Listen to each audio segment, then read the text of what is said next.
Hello student, मैं विश्वनाथ किस्कू और आप देख रहे हैं के ITI कैंपस 2 के यूट्यूब चैनल में आप सभी का स्वागत है।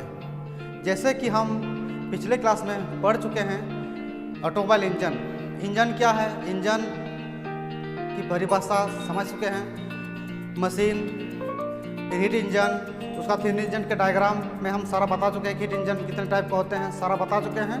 उसमें से हम लास्ट टॉपिक बताए थे वो है external engine combustion engine and internal combustion engine, वो हम लास्ट टॉपिक में बता चुके हैं। जो आज का टॉपिक है जो हम शुरू करने वाले हैं वो है मेरा CI diesel engine and SI petrol engine.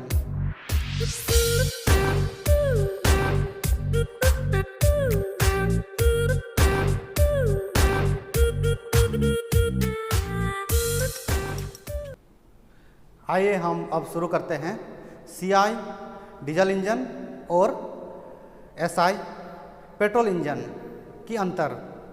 तो जैसे हम जानते हैं CI का मतलब होता है कंप्रेशन इग्निशन, कंप्रेशन इग्निशन को हम बोलते हैं डीजल इंजन, और दूसरा है मेरा SI इंजन जिसको हम स्पार्क इग्निशन बोलते हैं, उसको हम पेट्रोल इंजन से भी बोल सकते हैं। तो उसकी अंतर अब हम जानते हैं। जैसे सक्शन स्ट्रोक के समय, जैसे CI इंजन में सक्शन स्ट्रोक के समय केवल साफ हवा सिलेंडर के अंदर में आती है। जैसे हम जानते हैं CI इंजन में वो अलग से एयर क्लीनर के थ्रू इनलेट मैनिफोल्ड के द्वारा इनलेट वाल्व तक से अंदर आते हुए हमारे सिलेंडर के अंदर तक आती है। और इसका जो SI का है पहला पॉइंट वो है, जैसे सक्शन स्ट्रोक के समय हवा एवं ईंधन की मिश्रण सिलेंडर के अंदर में आती है। जैसे इसमें क्या काम करता है, जो मिश्रण बनाते हैं वो बनाती है हमारा कार्बोरेटर, वो कार्बोरेटर के थ्रू एयर और फ्यूल का मिक्सचर हमारे सिलेंडर तक आती है। पहला पॉइंट CI इंजन में। मेरा दूसरा पॉइंट है वो है हमारा डीजल इंजन का कंप्रेशन रेशियो 1:12 से 1:22 तक रहता है। तो डीजल इंजन का जो कंप्रेशन रेशियो है वो क्या है, 1 से 12 और 12 से 1 से 22 तक के बीच में रहता है। और SI इंजन में क्या है, कंप्रेशन रेशियो जो होता है वो है 1:4 से 1:10 तक ही रहता है। डीजल इंजन में ईंधन को जलाने के लिए केवल कंप्रेशन द्वारा हवा में उत्पन्न तापक्रम का ही प्रयोग किया जाता है। जो इसमें जो जलाने के लिए जो डीजल इंजन में या CI इंजन में जो हम प्रयोग करते हैं वो सिर्फ कंप्रेस या कंप्रेस्ड के द्वारा ही हम फ्यूल को हम जलाते हैं। उसके बाद SI में क्या है, तीसरा पॉइंट, पेट्रोल इंजन में ईंधन जलाने के लिए स्पार्क प्लग, इग्निशन कॉइल तथा बैटरी का आदि का प्रयोग किया जाता है। जैसे हम जानते हैं पेट्रोल इंजन में क्या होता है, पेट्रोल इंजन में जैसे होता है वो इसमें हम स्पार्क प्लग के द्वारा हम फ्यूल को बर्न करते हैं, उसमें कोई कंप्रेस्ड या कोई अदर दबाव नहीं बनाया जाता है। इसमें हम स्पार्क प्लग के द्वारा हम इसको स्पार्क करके ही फ्यूल को जलाया जाते हैं। चौथा पॉइंट है मेरा वो है जो डीजल इंजन में एक जो महत्वपूर्ण पार्ट है, महत्वपूर्ण भाग है वो है FIP। FIP क्या होता है, FIP का मतलब है फ्यूल इंजेक्शन पंप। जो फ्यूल इंजेक्शन पंप क्या करता है, वो फ्यूल इंजेक्शन पंप वो हाई प्रेशर पाइप के द्वारा इंजेक्टर के थ्रू हमारे सिलेंडर के अंदर फ्यूल को हम डालते हैं।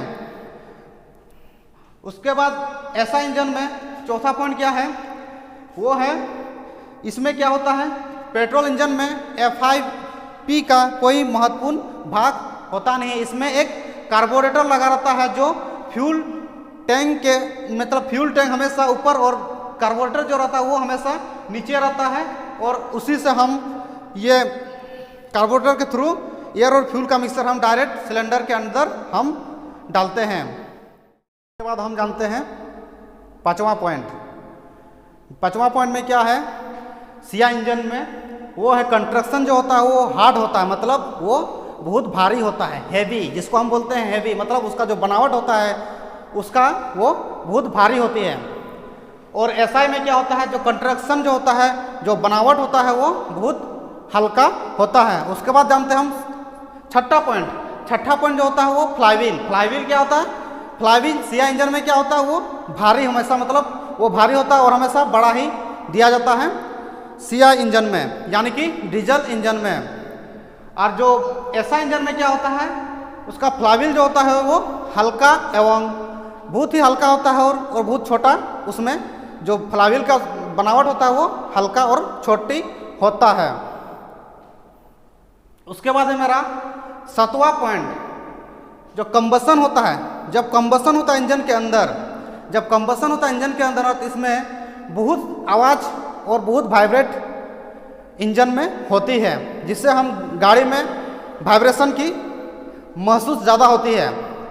उसके बाद ऐसा इंजन में क्या होता है, जो कंबसन होता है, जब हम इंजन का जो कंबसन होता है, पिस्टन की कंबसन होती है, तो उसमें वो बहुत स्मूथ और बहुत शांत, मतलब बहुत आवाज़ कम होती है और उसमें वाइब्रेट, जो हमारे गाड़ी में जो वाइब्रेट होती है वो कम होती है।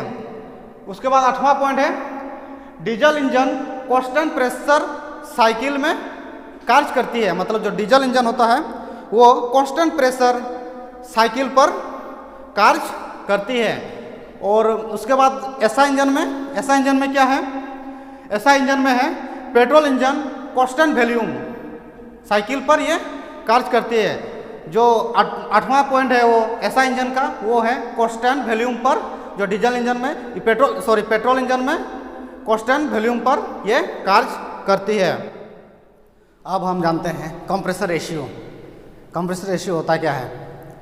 कंप्रेशन रेशियो, कंप्रेशन स्ट्रोक में पिस्टन के BDC यानी बॉटम डेड सेंटर के समय सिलेंडर की गैसों का अनुपात तथा TDC यानी टॉप डेड सेंटर के समय पिस्टन के ऊपर कंबसन चैम्बर में गैसों के अनुपात को कंप्रेशन अनुपात कहते हैं। जैसे फार्मूला में हम दर्शाए गए हैं, CR यानी कंप्रेशन रेशियो बराबर volume of shift plus volume of clearance बटे वॉल्यूम ऑफ क्लियरेंस। कंप्रेशन का फार्मूला जो होता है वो ये होता है। जैसे हम इस फिगर से हम जान सकते हैं, ये मेरा एक सिलेंडर ब्लॉक है, यानी सिलेंडर है, सिलेंडर के अंदर पिस्टन है। जब पिस्टन BDC से TDC की ओर जाने रहती है, मतलब जाने के लिए रेडी रहती है, जो डिस्टेंस जो ये कवर करके रहती है तो जाने के लिए जो रेडी रहती है, जब पिस्टन BDC के में रहती है, जो क्लियरेंस रहती है TDC और BDC के बीच की जो कवर रहती है, उसको हम बोलते हैं स्वीट वॉल्यूम। तो उसके बाद दूसरा क्या होता है, जब ये पिस्टन BDC से TDC की ओर जाती है, TDC तक जो पहुंचती है, पहुंचने के बाद जो ये जो गैप बचती है उसको हम बोलते हैं क्लियरेंस वॉल्यूम, और इस दोनों के जोड़ को हम बोलते हैं टोटल वॉल्यूम, मतलब दोनों की वॉल्यूम मतलब टोटल वॉल्यूम। तो जैसे हम सूत्र में बताए हैं, कंप्रेशन रेशियो बराबर sweet volume plus clearance volume बटे क्लियरेंस वॉल्यूम, मतलब दोनों के जोड़ को फिर क्लियरेंस वॉल्यूम से भागा देना है, तो हमारा कंप्रेशन रेशियो ज्ञात हो जाएगा। ठीक है, तो आज के लिए इतना ही, बाकी क्लास अगले दिन। धन्यवाद।